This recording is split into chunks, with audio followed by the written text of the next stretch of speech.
So you're still sure you want to retool? I am. Even though they're going to look like tonight's team for the rest of the season? I want the Leafs to retool so that they look like this for the rest of the season and not next season, right? That's how it works. I want them to get better. It's just going to take some pain now. What if it doesn't work? Oh, that's what keeps me up at night, yeah. Let's go! It starts with an A and ends with anxiety. Off the charts levels of passion! That's just a nightmare!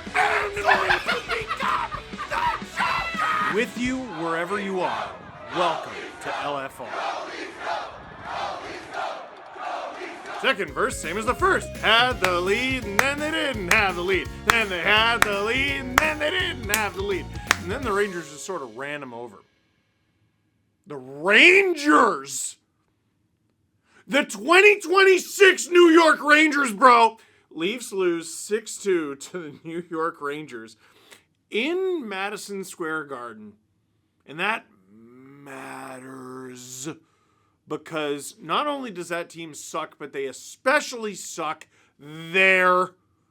And the Leafs lost to them by 4 goals there. Let's talk about that game. And because I know that's not as appealing to a lot of you right now, let's also talk about the trade deadline. But first, you looking to dominate off the ice as much as one of these teams dominated on it? Well, then you should check out the Toyota Tacoma. Its standard I-Force engine boasts an impressive towing capacity of up to 6,400 pounds. In fact, it's the most powerful Tacoma ever. So whether you're hauling your gear to the rink or heading to an away game, you can tackle it with ease. When it's time to load up, the available power liftgate makes loading your gear in and out a cinch. Experience power, capability, and convenience with the Toyota Tacoma. Visit shoptoyota.ca or visit your local Ontario Toyota dealer through Red Tag Days, March through May. So, you want to talk about that game? All right, we're going to make this a modified one-taker because Drew and I have to get up very early tomorrow because it is the trade deadline.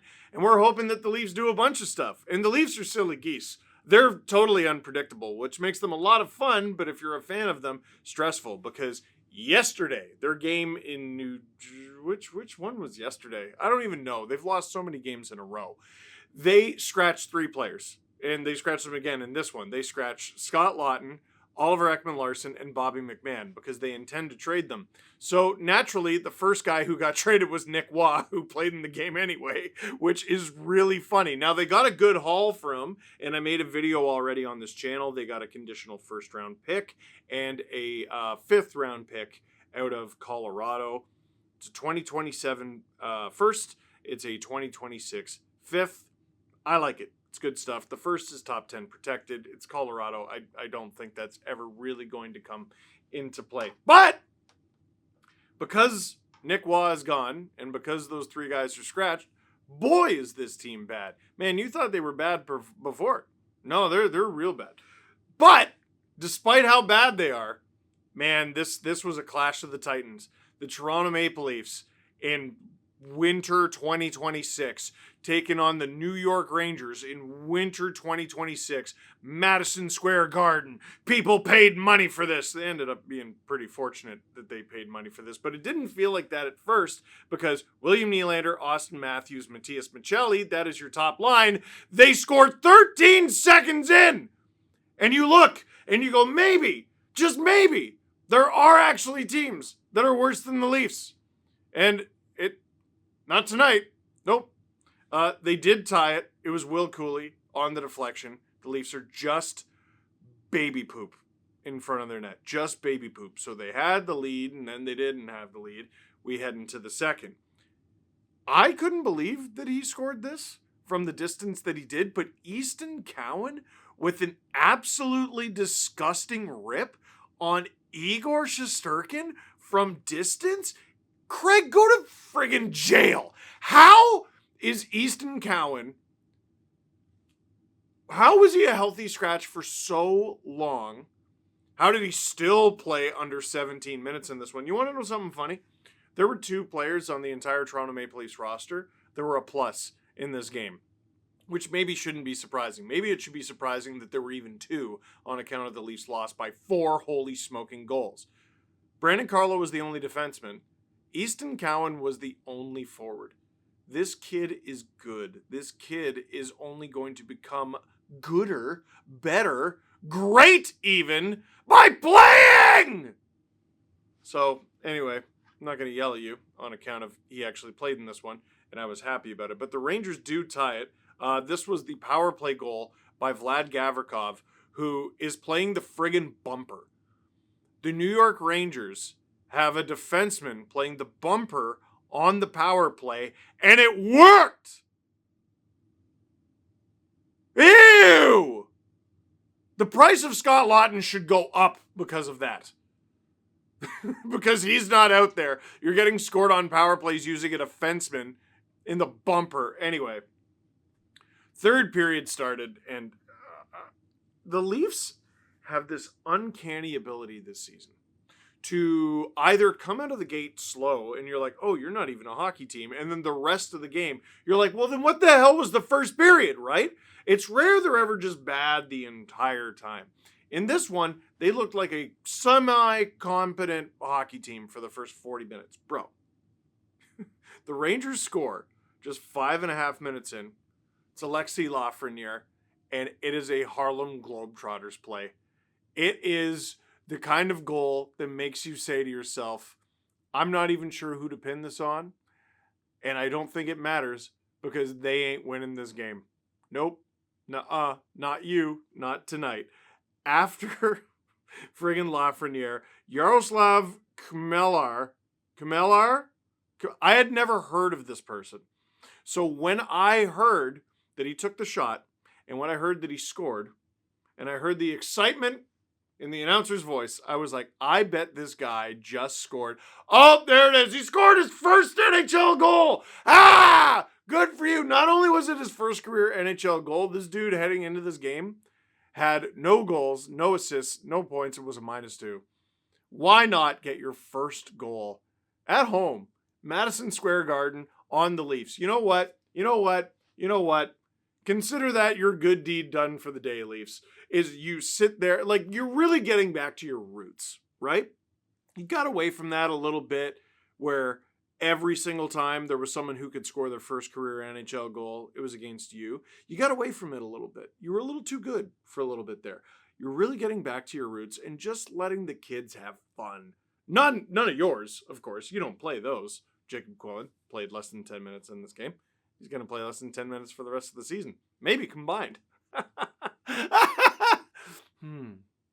Anyway, Rangers start to pull away. They got 2 more goals. Zibanejad, dude, that was under a minute later, and then Will Cooley on the empty net. Wait, on the empty net?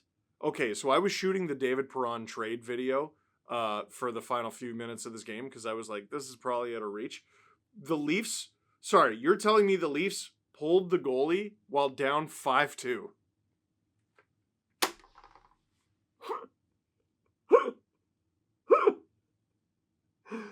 Craig!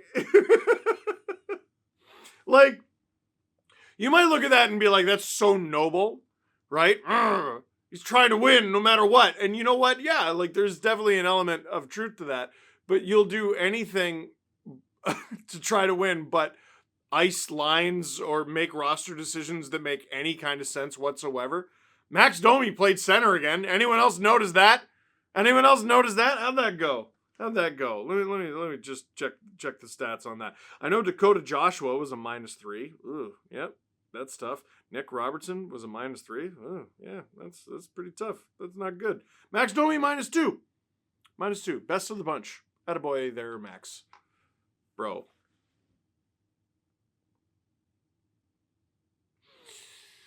This team needs to take care of a lot of off-ice stuff tomorrow.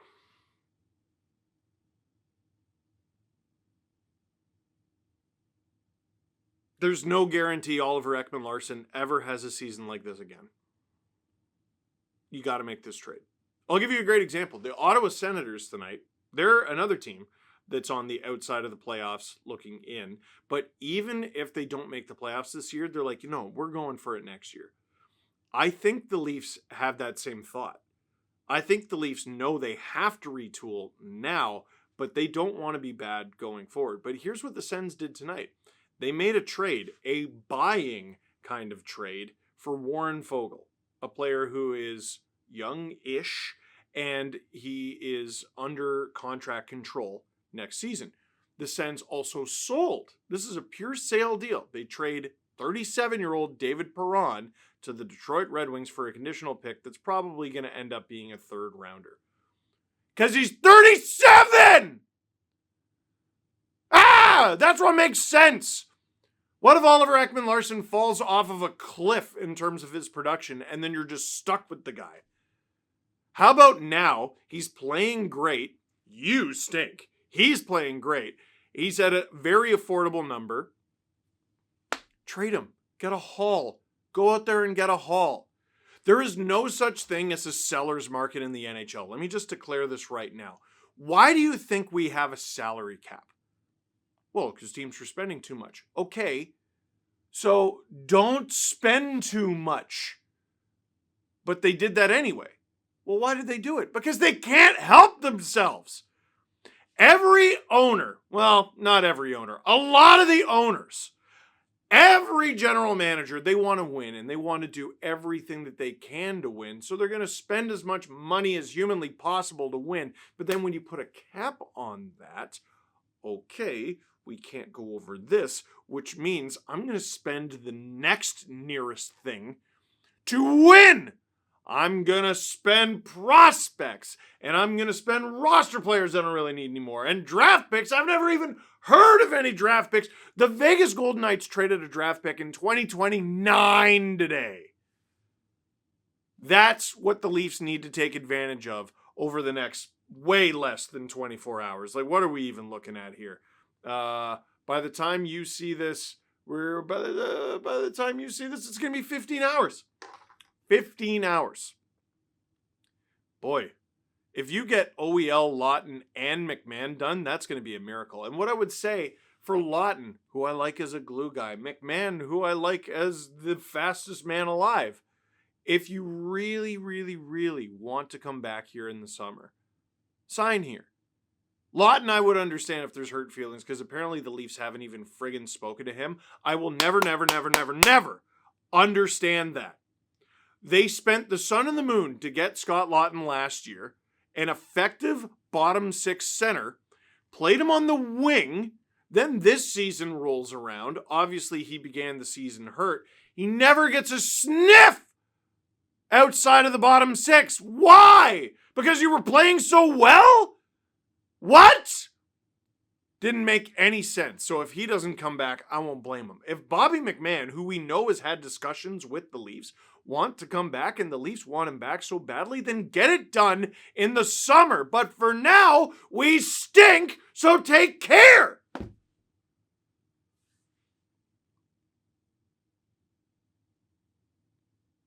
Go win a cup, man. Go win a cup. Let us get assets that can maybe even get the Leafs something that you can play with next year.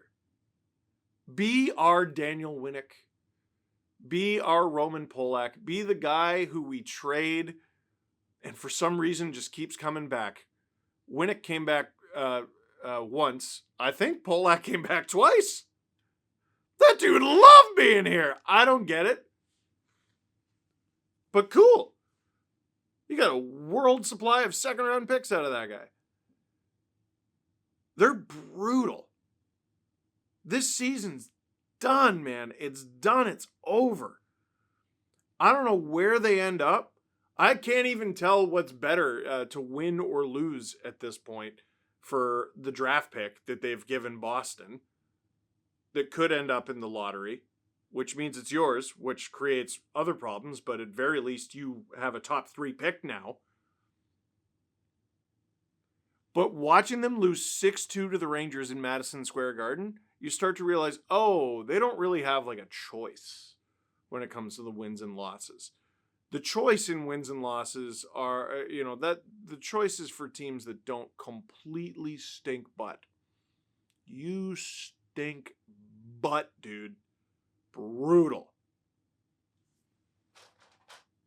What do you think is going to happen? 2 seconds for Bobby McMahon. Sounds good. Sounds fresh. Let's say A first for Scott Lawton would be sick. Let's say it's 2 seconds. Good, cool, great. Oliver Ekman-Larsson. Here's a hot take. Bobby McMahon, if you retain on all three of those guys, which you're allowed to do, especially Oliver Ekman-Larsson, because he's multi-year, that's got to be a first. OEL's got to be at least a first. If you're retaining on Lawton, given that Nick Waugh just went for a first, I'd like a first. Something close to a first at very least. McMahon, I said it from the day it friggin' happened. The Kiefer Sherwood trade. Why are we overthinking this? 2 seconds. If you can get 2 seconds, get 2 seconds. That's what I'm looking for. I'm not going to hold out hope for like a Benoit or a Carlo or a Yarncroke or get these things done, dude. Get these things done. Get the most important things done with the 15 hours that you have left. Put on a pot of coffee. It's going to be a long night and a long day. And boy, if you don't get these things done, it's going to be a long wait until your next job. So, what do you think is going to happen tomorrow? Let me know in the comments down below. But for now, that is it for this one. Thank you very much for watching. Click like if you like this video. Click subscribe if you really liked it. Tell your friends. SDPN, our YouTube channel, is the place to be tomorrow. And we're going to culminate everything after uploading content all day with a stream at 5 p.m. Eastern.